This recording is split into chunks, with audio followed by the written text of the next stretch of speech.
그의 소유가 된 백성이니 이는 너희를 어두운 데서 불러내어 그의 기이한 빛에 들어가게 하신 이의 아름다운 덕을 선포하게 하려 하심이라. 아멘.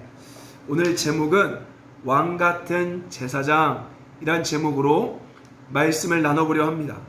제가 먼저 이 강의를 시작하는 이유는 모든 사람이 왕같은 제사장임에도 불구하고 사실 평신도, 목회자 이렇게 기준을 나눠서 하나님께서 모든 사람에게 제사장적인 능력을 주셨음에도 사람들은 그것을 쓰지 못하고 있기 때문에 그렇습니다.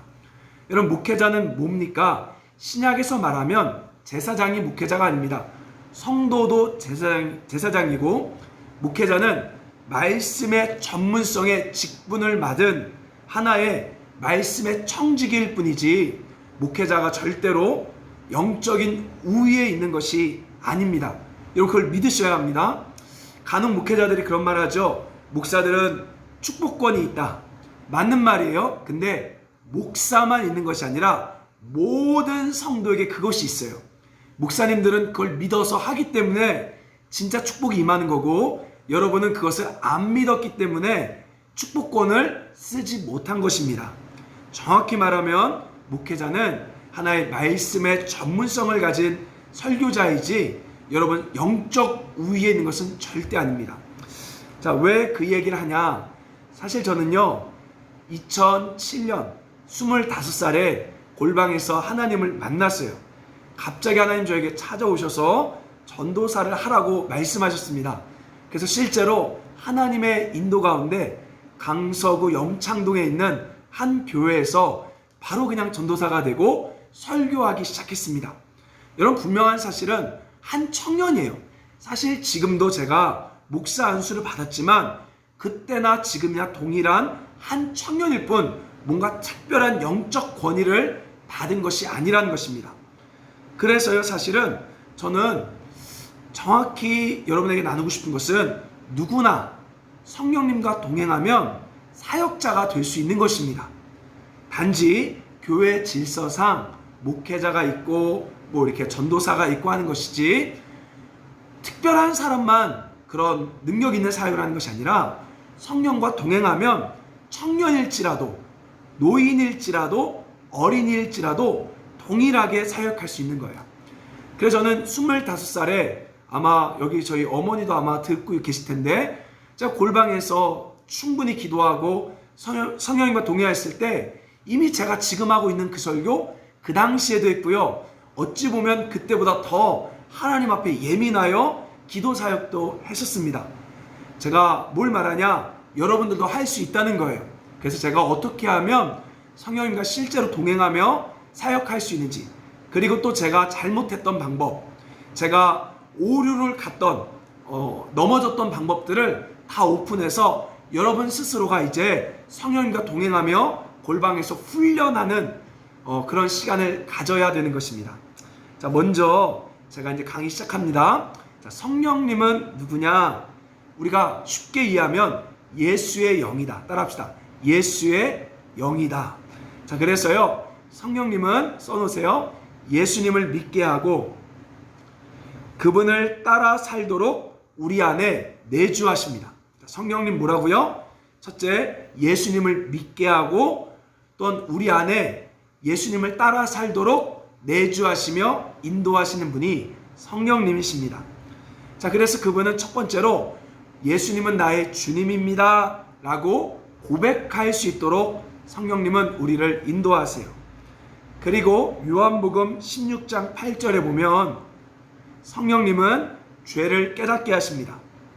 그리고 요한복음 14장 26절에 보면 말씀을 생각나게 하시며 가르치시는 분입니다. 자, 다시 한번 정리합니다. 성령님은 죄를 깨닫게 하신다.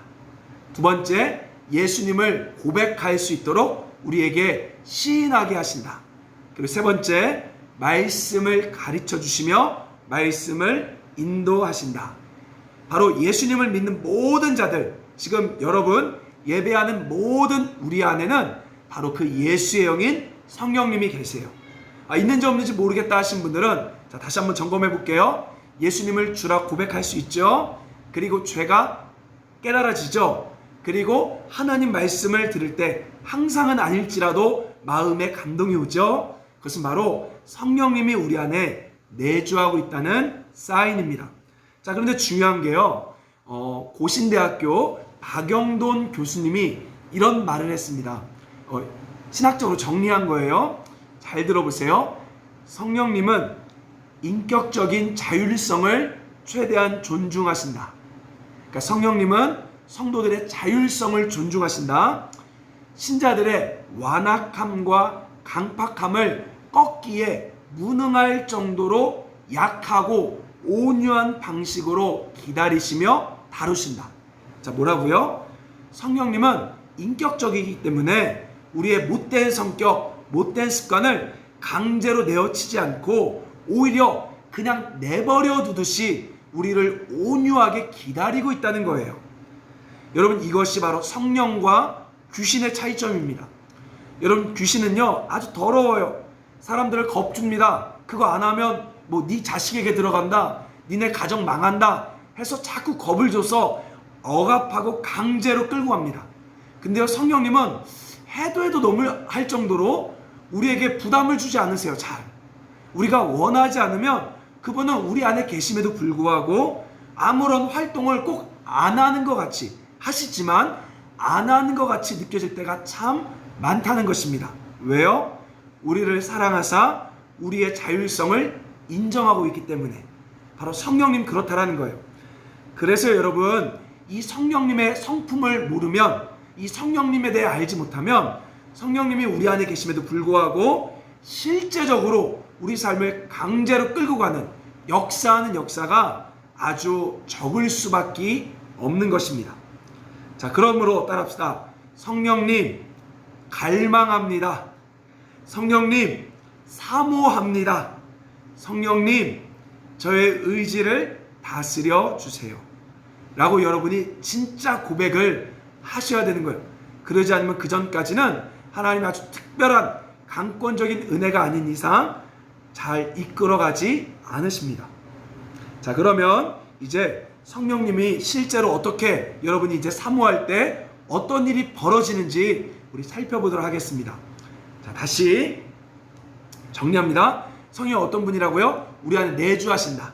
내주하셔서 예수님을 믿게 하시고 죄를 깨닫게 하시고 말씀을 가르쳐 주신다. 자, 그러나 성령님은 인격이기 때문에 우리가 아주 열망하고 갈망하지 않으면 그 전까지는 움직이지 않으신다. 자, 그러나 우리가 열망하고 갈망할 때 성령님은 첫 번째로 따라합시다. 성령님이 우리 안에 나타나신다. 자, 우리가 열망하고 갈망하면요 성령님이 우리 안에 나타나십니다. 이것을 성경에서는 따라합시다. 성령의 은사. 자, 우리 말씀을 볼게요. 고린도전서 12장. 자, 고린도전서 12장.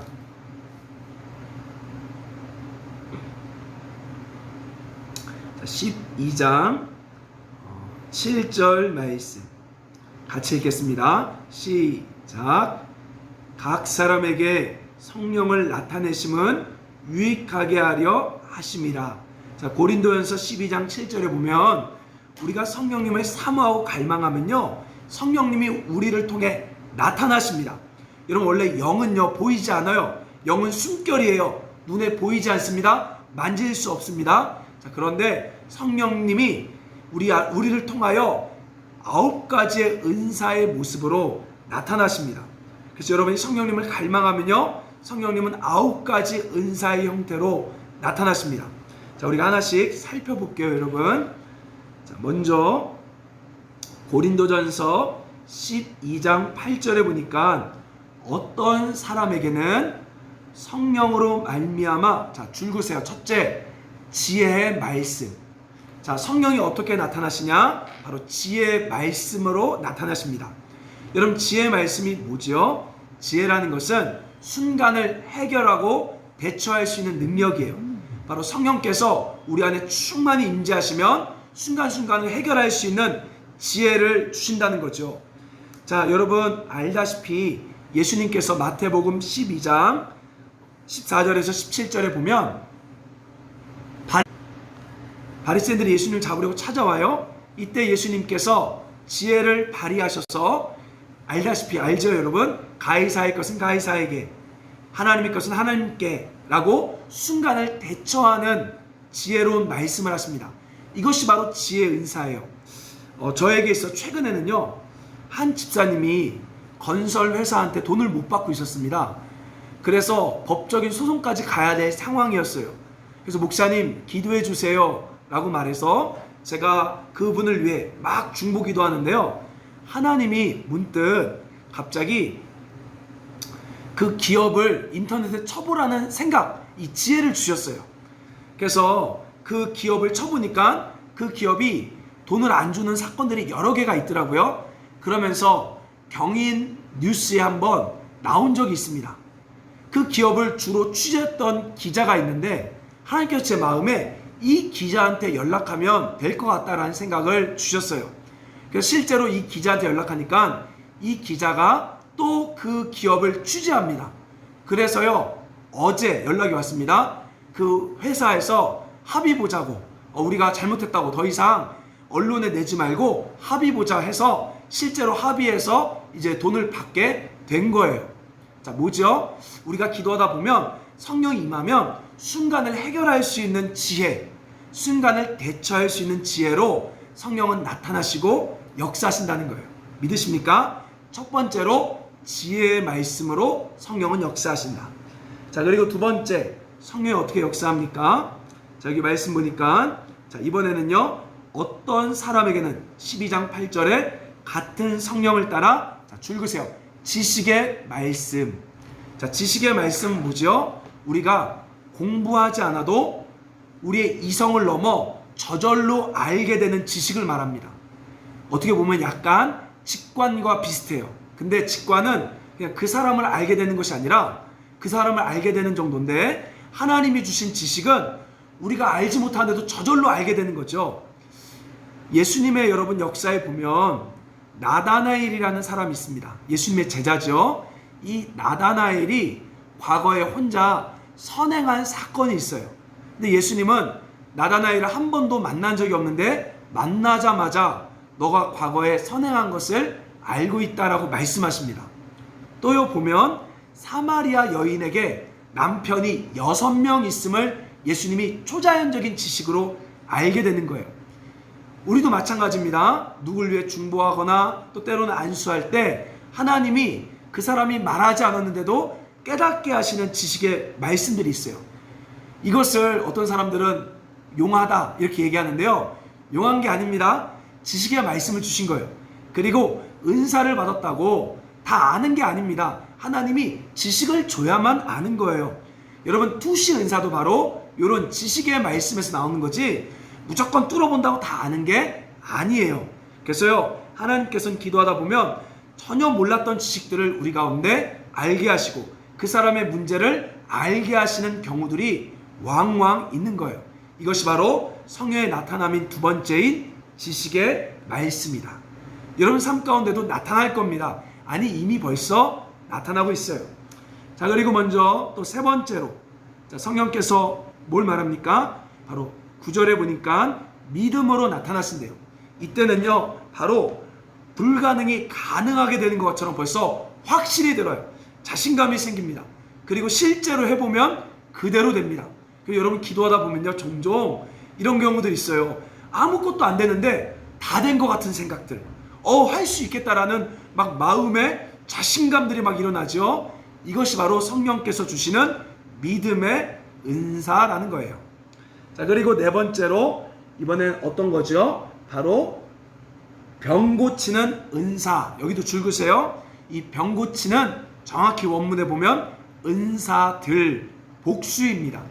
자, 성령께서요, 치유하는 은사들을 주세요. 근데 참 놀라운 사실은 치유하는 은사가 여러 가지가 있어요. 그래서 어떤 사람은 뭐 암을 태울 수 있는 치유 은사가 있지만 뼈는 못 고칩니다. 또 어떤 사람은 뭐 뼈를 고칠 수 있는 은사가 있지만 암은 못 고쳐요. 그래서 이건 복수입니다.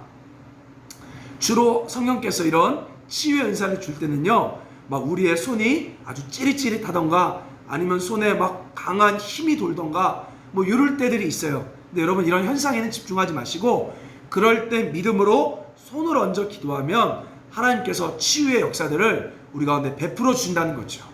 그래서 네 번째로 성령께서는 치유를 통해 나타나신다. 자, 그리고 다섯 번째로 능력 행함을 통해 나타납니다. 이것은요, 초자연적인 역사예요. 오병이어의 기적, 무리를 걸은 사건, 죽은 자를 살리는 아주 말도 안 되는 일들이 성령께서 때로는 순종한 가운데 우리 가운데 나타나셔서 보여주실 때가 있는 것이죠. 자, 그리고 또 계속해서 보면 이번에 뭐라고 말합니까? 성령께서 예언함으로 나타나신다. 자, 여러분, 성경에서 말하는 예언은 뭐죠? 점이 아니라 그랬죠? 바로 하나님의 마음, 하나님의 말씀을 받아 전하는 것이 예언이라는 거예요. 따라합시다. 누구나 예언할 수 있다. 여러분, 예언은 특별한 사람만 하는 것이 아니라 하나님께서 그 마음을 주시면 그것이 예언의 말씀이 되는 것입니다. 자, 그리고 또 뭐라고 말합니까? 영들 분별함 나오죠. 줄 그으세요. 이 영들 분별이라는 것은, 자, 이것이 지금 사탄이, 귀신이 어떻게 역사하고 있는지를 분별하는 것이며, 이 은사 안에 귀신을 내어 쫓는 능력이 같이 있습니다.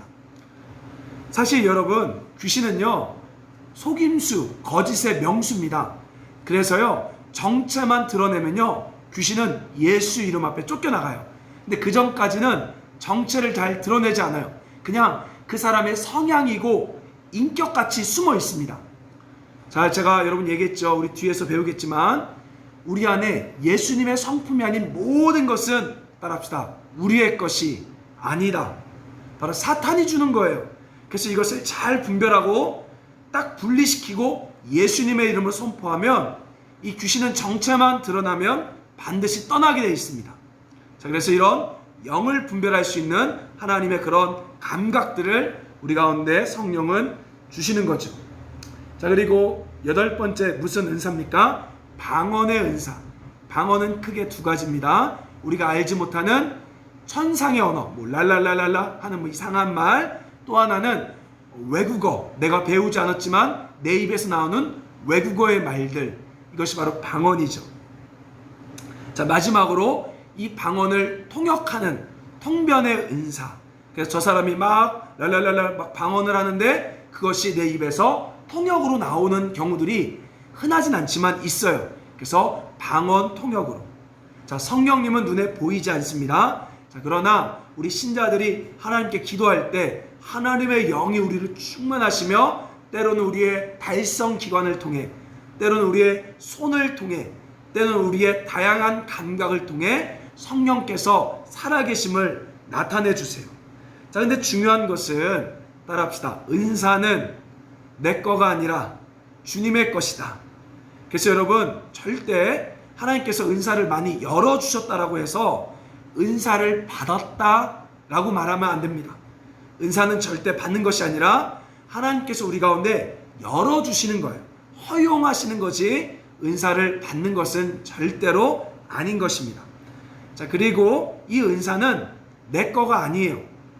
나는 은사를 소유하고 있고 내 거다 라고 말하면 그때부터는 점쟁이 귀신한테 붙잡히는 게 됩니다. 은사는 절대 내 거가 아니라 바로 하나님의 것이며 몸된 교회를 섬기기 위해 존재하는 것이 은사입니다. 자, 그러므로 써놓으세요. 교회 공동체 안에 들어와 봉사하지 않으면 은사는 아무런 쓸모가 없다. 오늘날 교회 공동체 안에 들어오지 않고 혼자 기도하며 은사사역 하시는 분들이 있습니다. 성경적으로 봤을 때 이건 아주 위험한 거예요. 왜냐? 은사는 교회 공동체를 세우기 위해 존재하고 봉사하기 위해 하나님이 주신 특별한 허용하신 능력이기 때문에 그래요. 그래서 여러분이 절대 교회 공동체 없이 혼자 기도하고 은사 사용을 하면 하나님의 뜻과는 전혀 무관한 삶을 살 수 있게 되는 것입니다. 자, 그래서요, 따라합시다. 은사는 나의 신앙과 연관이 없다. 그래서 여러분, 은사가 많다고 저 목사님 영성이 좋아, 저 목사님 대단해, 아니에요. 절대 아닙니다. 자, 이렇게 말하면 에이 목사님은 별로 은사가 없으니까 그러죠.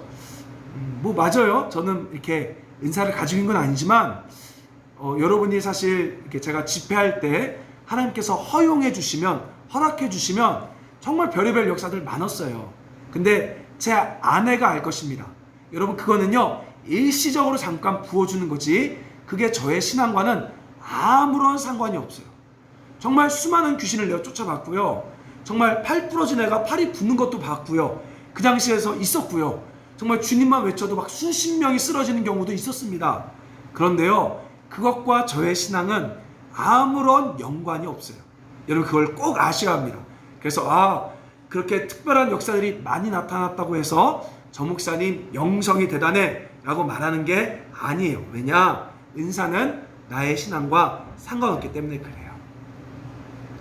자, 그래서 여러분, 첫째로 우리가 공동체 가운데 막 주님을 사모하면요, 공동체 가운데 주님을 사모하면 아까 말한 것처럼 이 9가지의 은사들이 자꾸 나타나게 하세요.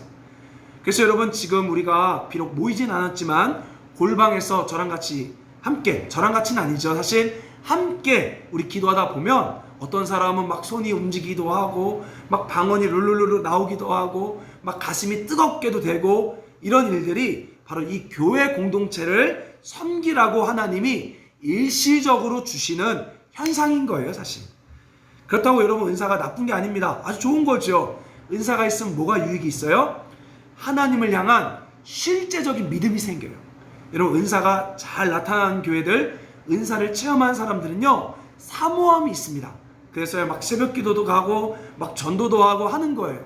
그래서 은사는 나쁜 건 아니지만 분명히 유익도 있어요. 막 하나님을 사모하게 되고 하나님을 막 갈망하는 역사들이 많아져요. 자, 그렇다라고 그것이 나의 신앙과는 상관없음을 여러분이 아셔야 하는 것입니다. 자, 그러면 두 번째로, 우리가 막 사모할 때 하나님은 성령은 나타나시지만, 두 번째로 일상 가운데 순종할 때 따라합시다. 성령님은 우리를 인도하신다. 제가 이걸 놓쳤습니다. 저도 원래 처음에는 안 그랬는데요, 제가 이제 염창동에 있을 때 거기 목사님이 아주 이런 은사가 탁월했던 분이에요.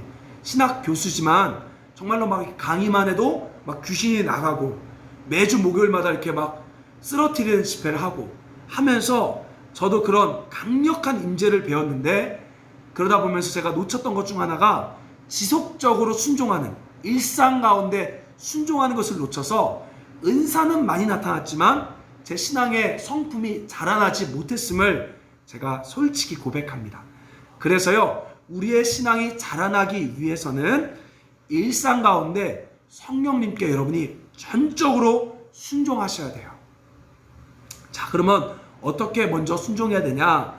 자, 여러분 보십시오. 우리 로마서 7장 25절 말씀 같이 읽겠습니다. 로마서 7장 25절 말씀.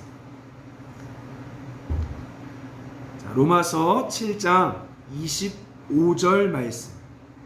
248쪽, 신약 성경 248쪽에 있습니다. 자, 로마서 7장 25절 함께 읽겠습니다. 시작. 우리 주 예수 그리스도로 말미암아 하나님께 감사하리로다. 그런즉 내 자신이 마음으로는 하나님의 법을, 육신으로는 죄의 법을 섬기노라. 아멘.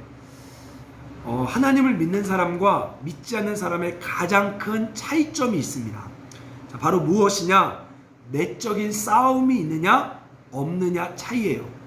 저는요 믿지 않는 친구들과 또 카톡방 하나가 있어요. 거기 보면 친구들이 막 여러 가지 이야기를 합니다. 그 중에요 아주 이상한 성격을 가진 친구 하나가 있어요.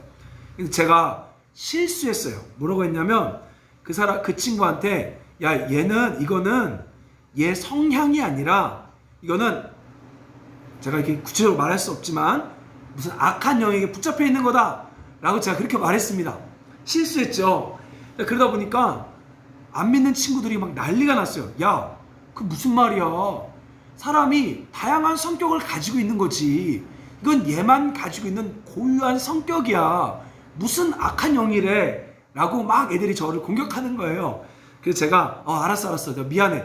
내가 실수했다. 라고 말했죠. 자, 뭐 말합니까? 믿지 않는 사람들은 자신의 마음에 있는 모든 게 자기 거라고만 생각해요. 그래서 내 성향이 원래 그래. 내 성격이 원래 그래. 라고 생각합니다.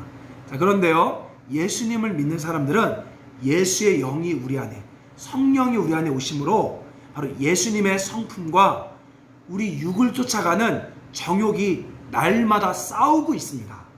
믿으십니까? 그래서 오늘 바울이 뭐라고 말해요? 정말 마음 깊은 곳에는 주님을 따라 살고 싶지만 나도 모르게 계속해서 육신의 정욕이 나를 끌고 가고 있다라고 이야기를 한 거죠. 자, 그러면 이 두 가지 모습, 자, 예수님의 마음을 따라합시다. 참 자아, 바로 참 나의 마음인 거예요. 그리고 육신의 정욕을 따라합시다. 거짓 자아, 이 거짓 자아인 거예요. 자, 그래서 여러분이 이 기준점을 어디다 두냐에 따라 내가 옛사람으로 살 것인가, 새 사람으로 살 것인가, 날마다 왔다 갔다 할 수 있는 거예요. 자, 그렇기 때문에 우리는 이 육신의 정욕, 육신의 충동을 부인하는 훈련을 하셔야 합니다. 이게 참 힘들어요.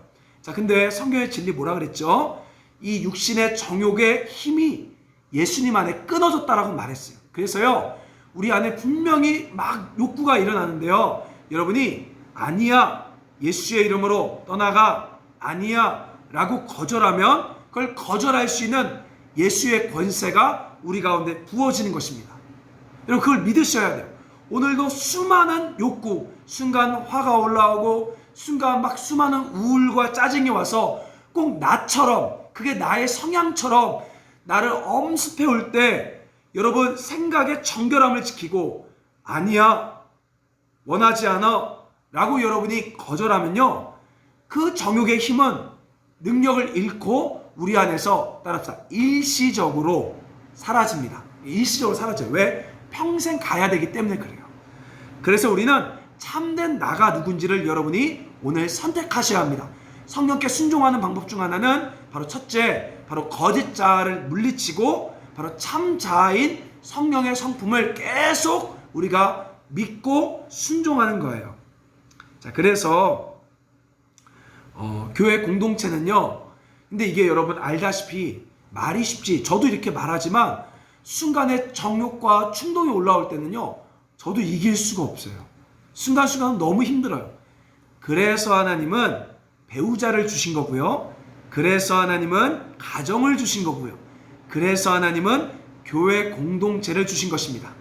그래서 여러분의 그 연약한 그 충동의 힘에 대해서 여러분 비슷하게 공유할 수 있는 사람들에게 기도 부탁하는 것이고요. 서로 지켜달라고, 옆에서 서로 도와달라고 요청하는 거예요. 하나님은 그래서 우리 가운데 공동체를 주신 것입니다. 자, 첫째, 아까 말합니다. 일상 가운데 성령께 순종하기 위해서는 거짓 자아를 부인하고 참 자아, 바로 성령, 예수님의 성품에 우리가 순종해야 한다. 자, 이걸 하지 않으면 아무리 은사가 많이 나타나도요, 자기 신앙이 자라지 않습니다. 그래서 제가 얘기하잖아요. 능력은 많은데 성격은 지랄 같은, 속된 말로 막 능력은 많은데 막 욕하고 막 지랄 같게 성격하는 불 같은 부흥사들 옛날 많았죠. 정직하게 주님의 영이 아닌 것입니다. 바로 하나님의 영은 바로 하나님의 성품으로만 알 수 있는 거예요. 자, 그리고 두 번째, 자, 이번에는요, 실제적으로 이제 두 번째는요, 따라합시다. 십자가를 지려는 자세로 순종하다. 다시, 십자가를 지려는 자세를 가지고 순종하자. 앞장서서 십자가를 지려는 자세를 가지고 순종하자. 자, 여러분, 제가 사도행전을 막 읽어보는데요, 아주 놀라운 점 하나를 발견했습니다. 사도행전에 보면 성령님이 막 말씀하실 때가 있어요. 이렇게 하라, 저렇게 하라 말씀하잖아요. 그쵸? 자, 근데 어떻게 하고 있을 때 말씀하냐? 가만히 놀고 있을 때 말씀하지 않아요. 십자가를 지려고 할 때, 바로 이웃을 사랑하고 또 이웃에게 어떻게든 복음을 좀 전해보려고 책임을 지려 할 때 성령께서 말씀하세요. 자, 그게 어디 나오냐? 사도행전 7장에 보면요. 사도행전 7장입니다. 바로 빌립 집사님이 나와요. 자, 우리 잘 알죠? 사도행전 8장입니다. 죄송합니다. 사도행전 8장에 보면 8장 5절에 보면 빌립이 사마리아 성에 내려가 복음을 막 증거하며 여기저기 다니고 있습니다. 자, 그럴 때요. 뭐라고 말합니까? 자, 26절에 보면 주의 사자가 빌립에게 말하여 이르되 남쪽으로 가라 라고 말했다는 거예요. 자, 뭐죠? 빌립이 가만히 있지 않았어요. 하나님의 복음을 어떻게든 전해보려고 십자가를 지고 책임지고 부담스러운 자리에 가서 열심히 막 사역하고 있을 때 주님이 또 말씀하시며 인도했다라는 사실입니다. 자, 그리고요. 사도행전 13장에 보면 안디옥 교회 여러 지도자들이 이제 세계 선교를 막 준비합니다. 어떻게든 나가야 되는 걸 알아서 세계 선교를 막 준비하기 위해 하나님 앞에 예배하고 금식하고 있을 때, 자, 사도행전 13장 2절에 뭐라고요? 주를 섬겨 금식할 때 성령이 이르시되 라고 성령이 명령하셨다는 거예요. 아멘. 자, 여러분 절대 십자가를 지지 않으면, 하나님 앞에 십자가를 지려는 태도를 갖지 않으면 성령은 우리에게 사역적인 명령을 하지 않습니다. 그래서요, 목요일날 여러분 동두천 전도를 제가 가라고 하는 이유가 바로 거기 있습니다. 여러분이 어떻게든 잘 모르지만 막 복음을 좀 전해보려고 아둥바둥하며 하나님 말씀 좀 해주세요 할 때 하나님이 그것을 보시고 명하신다는 거예요.